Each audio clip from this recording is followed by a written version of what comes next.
Hey, what's up guys? Welcome back to another Sacrilegious tier list. Today I'm doing cursed and legendary objects for Ravenswatch.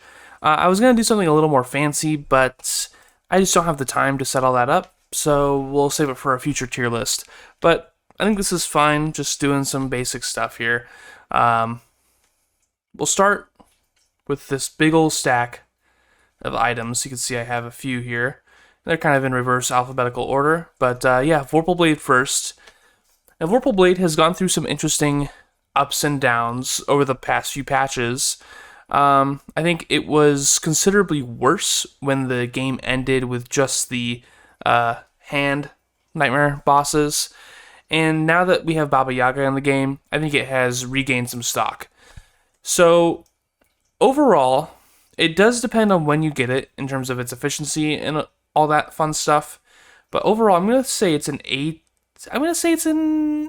tier item. It's very close to being S tier in my opinion, but I do think that the earlier you get it, the better, and therefore the later you get it, the worse.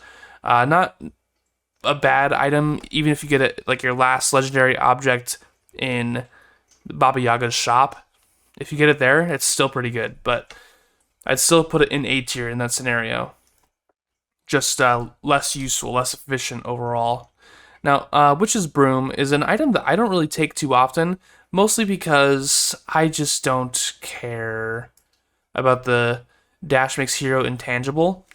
And the reason I don't care is I think primarily because I've conditioned myself to thinking that the dash does not give me iframes, right? And so getting an item in a random run doesn't automatically rewire that in my brain. And I feel like, for me personally, it just doesn't really make it all that useful. Now, there are some situations where it can be super useful, that being Wukong's Sprint and Geppetto's Jetpack. Those two talents make this a really good item, but it's like very few scenarios.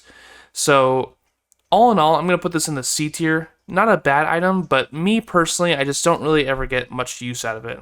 Anyways, Water of Life. Now, I think I might overrate this item a little bit, but I personally think that it is an excellent item for boss fights, for one. The Vitality is also very useful and can be heavily synergistic with something like Ogre's Blood, and I just think it's a really solid item. That being said, I think it's probably about a B tier, to be honest. It does have, very limited use case scenarios, so I think high B tier is fair. It'll probably stay at the top of B tier. Tama Tobacco. It's hard to gauge how useful the freedom of choice in a game like this is. This item basically gives you the ability to tailor your run better, and I weight that very heavily. So, me personally, I'm going to put it in S tier.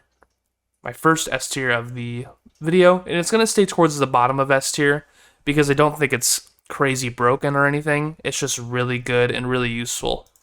Swan Cloak is another great item. The only issue that I ever have with it is if I have a dash build going on where I'm using my dash build offensively, I tend to not utilize Swan Cloak to its maximum effectiveness. But that being said, it's a me issue, and Witch's Broom, I did say, it's a me issue, but I still put it in C tier. Swan Cloak, I can see the usefulness actively. So, I think it's a really good item. I'm going to put it in A tier. Below Vorpal Blade, for sure, for me, personally. Seven League Boots, another really good one. The only thing for this item, for Seven League Boots, that I really have any sort of issue with is that there are, like, the Charm Stones and the dash cooldown, and sometimes it feels like 7 League Boots is not necessary, and sometimes when you are playing certain characters, their animations for their abilities kind of supersede the cooldown removal for the dash. Like, by the time the animation is done, you would have almost had your dash back anyways, right? So therefore, I think it's towards the bottom of A tier, but it's still very useful, especially in dash builds. Now, Ring of Dispel, another really, really good item, and I think this deserves a lot of praise for bringing a vulnerable option to characters who didn't have any vulnerable options, such as Geppetto, such as Beowulf.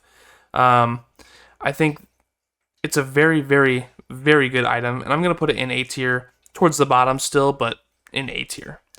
Raven Effigy, I think it's very unfortunate that they removed the defense charge on this. I mean, I get why, kind of, but I don't know. To me, this is like a two-part item. This and Balor's Eye are kind of hand in hand as items, and overall, getting an extra charge, for me personally, doesn't really do all that much in most scenarios. I know it can be super good with the right build, but something that's super good with a specific build doesn't strike me as an A or S tier item. These items are good no matter what, right? You take them anytime, pretty much. Raven Effigy, I take if I have a very specific build going on, like if I have Balor's Eye, or if I have a lot of cooldown in my abilities already, so I can stack up these charges very quickly. So I think with that, it's just going to be a B tier item for me. Still pretty good, but not one of the best items. I hope that logic makes sense. Now, Philosopher's Stone, obviously, in my opinion, in most people's opinion, this is a very good item. And using the logic that I was just using, an item that you can take advantage of in almost every scenario. I'm going to move all these items away down here. In any build, pretty much, you're going to want a Philosopher's Stone. The only time where you don't want one is if you already have, say, a Golden Coat of Chainmail, because increasing your maximum HP is counterintuitive to how Golden Coat of Chainmail works. You want less max HP for Golden Coat of Chainmail, technically, and more healing. So, I'm going to put Philosopher's Stone in A tier. I think it's very, very, very good and has great synergy with Oni Mask. Sorry, not Oni Mask. I'm looking at Oni Mask with Ogre Blood. So, very good item. I do think it's better than 7 League Boots and Ring of Dispel, but probably less good. Less not as good as a Swan Cloak or Vorpal Blade. Makes sense to me. Oni Mask is another really great item, and I like where they landed with it on the nerfs and buffs. It used to be 15 damage and minus 15 vitality. Before that, I believe it was plus 20 damage and minus 10 vitality. The minus 15 vitality was a bit much, and there were times where you would get this in Stage 3, Chapter 3, and you would just lose so much survivability because 45 vitality, if you have 3 legendary objects already, is a lot to lose. But I like where it is now. I think it's very good. And I'm going to put it in A tier, ahead of Philosopher's Stone. I think that makes sense. Now we have Nightmare Thorn. Personally, I think this is a very, very good item, and on paper, it's a pure upgrade. 100% more damage, times 2 damage, for a 0.5 times 0.5 increase on your cooldown. So if it's like an 8-second cooldown, now it's a 12-second cooldown. So you're getting a DPS increase no matter what. The negative comes when you ruin your rotation, for example. Like if you're playing Snow Queen and you take this, your power is up less often, and you can apply chill to less enemies, for example. That's where you wouldn't really want something like this, or where you would be a little apprehensive to take it. That being said, it is a pure upgrade DPS-wise on paper, so I'm going to put it in B tier. It has its pros, it has its cons, but it's a very good item regardless. Nightmare Ichor, same logic, same exact thing. I have no qualms with just putting it right here in B tier as well.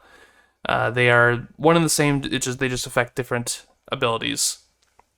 Nibelungen Ring is good. And I think for the same reason that I put Raven Effigy in B tier, I'm going to put this in B tier. It has its uses, but it's not very versatile, obviously. There's one thing, right? So, it is what it is. Mad Hat, I really only take this when I have Hope Diamond, personally, or if I am going for a Hope Diamond. So I'm going to put it in B tier. I think it doesn't really stand very well on its own. I think it's pretty good. But it can be a bit of a trap. It can be like oh, I want to take damage so I can get more money. Oh, I'm taking too much damage. Oh, I'm screwed. But if you have a good healing build, then it's a really good item. If you don't have a really good healing build, then it's an okay item. So, it is what it is. Hungry Grass is going to be my second S tier item. I personally love this item, and I personally also value damage more than I value HP, where this is going to differ from Philosopher's Stone, even with the negative of losing your stacks when you die. The other good thing about it is that, well, it's a weird effect, and I'm not even sure if it works correctly as of right now, but if you have died previously in a run, let's say you die 4 minutes into Chapter 1, and then you get Hungry Grass in Chapter 3, every single Vitality Orb that you've picked up from that first death to the point in Chapter 3 will be acquired. If you died between then, that would be your next cutoff point, your next checkpoint for health orbs, for example. But up until then, from Chapter 1 at 4 minutes in to Chapter 3 when you pick it up, if you don't die at any point between the first death and when you pick it up, every single health orb that you get is added to your damage. Hungry Grass has gone through some weird stuff where it used to work where it was just purely retroactive, and it would just add all your damage no matter what, unless you died prior. And then that would be your cutoff point. It used to work like that 100%. And then it stopped doing that, and I was like, that's weird. But then it would do it every once in a while, being the times when you died initially, right? So, I don't know, it's weird, but assuming that's how it's supposed to work, where stacks are retroactive, and assuming right now it's not retroactive when you don't die at all in a run, and pick it up in, say, Chapter 3, assuming that's not how it's supposed to work and it's technically a glitch, this is an S tier item, one of the best. That's all I have to say about that. Hope Diamond, everyone knows that I'm going to put this in S tier because it is goated. It's too OP even after the... Well, I wouldn't say too OP because I don't want them to nerf it. But it's very strong even after the nerfs. I don't think they should nerf it more. I think it's fine the way it is. But it does have a very strong effect on your run if you can ever get it. I do like to call this Cursed Diamond sometimes because sometimes it feels like when I pick it up, I just get a doomed run for whatever reason. Whether it's karma or the run balancing itself out, I don't know. But sometimes it seems to backfire for apparently no reason. But this plus Golden Egg is it's straight up the best item build that you can get in the game, in my opinion. So, yeah, obviously top of S tier for me. Now, Holy Grail, we're going to be filling this A tier up because it's going in A tier. I will say it's probably better than 7 League Boots and Ring of Dispel, but probably not as good as Philosopher's Stone. The nerf of making it flat instead of percentage based was definitely a big hit, and not like a change that I personally don't agree with. But it is what it is, and like if it was still percentage based, it'd be an S tier. But as of right now, with how it scales and how somewhat underwhelming it can be, I think it's an A tier item. Now, Golden Coat of Chainmail might be the biggest drop off of all time. When it used to be 30% of your maximum health was the threshold of damage you can take within 1 second, it's now 50%. And in a lot of situations where I've taken it, this has felt completely useless. I would say when it was 30%, this was an S tier item, a must take in almost any single run, unless you have a ton of vitality, like a Sun Wukong, Curse for Immortality run. I think that's what it's called. But yeah, Golden Coat of Chainmail just isn't it anymore, and I find myself almost never taking it. I would honestly rather take Witch's Broom than Golden Coat of Chainmail, and honestly, I would kind of take them together because then this incoming damage buff is less relevant. But 99 times out of 100, I'm not taking this item. It's pretty bad right now, I think. Unless you're playing a really squishy character. Unless you're playing Sun Wukong without Quest for Immortality, whatever the stupid talent is called. I don't remember. That's the only time where I would take it. Father Time's Hourglass. Power, special, and defense have a 10% reduced cooldown for each 20% health that you have missing, essentially up to 40% reduced cooldown for your abilities, which is really good. I'm going to say it's probably a B tier item though. And I'm probably going to put it above the nightmare items. These two can move to the side. It's going to go off the screen a little bit, but that's okay. Instead, we have Father Time's Hourglass here. Now, it's really good in a bubble, and I think it's probably more useful than I'm giving it credit for, but I technically don't really notice it that much. It is what it is, but yeah, I don't know. It's a good item, but not something that I reach for immediately, personally. Now, Fast Walker Boots, this is something that I'm going to put a little higher than I would normally put it, because I think it's actually quite nice to have movement speed. I'm a big proponent for movement speed in video games, in terms of, especially roguelites, in terms of, dodging, being efficient with your pathing, stuff like that. And I think the armor is a fine price to pay for such a movement speed buff. I think it's really good. Excalibur, plus 10 for each legendary talent that you have. It's going to go in A tier behind Fast Walker Boots because you either have to have really good RNG or Hope Diamond to make it work. And that's just not the case in a lot of situations. If you have Hope Diamond, it's great. You can usually get it stacked all the way, and that's a really huge damage buff for you. But usually it's like 3 or 4 legendary talents that you have if you don't have Hope Diamond, unless you got really lucky with RNG, unless you got some really good money and you're only spending it on talents, then maybe you could have, 7 or 8 or 9. But otherwise, yeah, it's an A tier item. Alright, Cauldron of Durnwich. This used to be the worst item in the game. Straight up, when it was plus 100 vitality, all healings reduced by 50%, it was straight up garbage. If you had any healing, all of it was completely neutered for all of it was completely neutered. And I think with the 25%, it definitely, obviously, makes less of an impact. I would say this is a decent item at this point. Probably still, in my opinion, a C tier, but just barely a C tier. It might even be B tier at this point. I just don't really care about it that much. I'd rather have most of these other items on the list. Bloody Mary's Mirror is hard to make work, to be honest. I'm going to put it in D tier, honestly. It's just kind of meh. If you have like a green armor build, then maybe you take it. But I personally just don't. I'd rather just try to build for damage, But it can be useful, for sure. Now, Black Lotus, I think, is purely an S tier. I'm going to put it above Hungry Grass.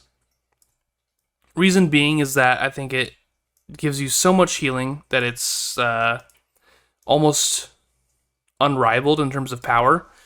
Even if you're healing like 1 damage per attack, it's still very good.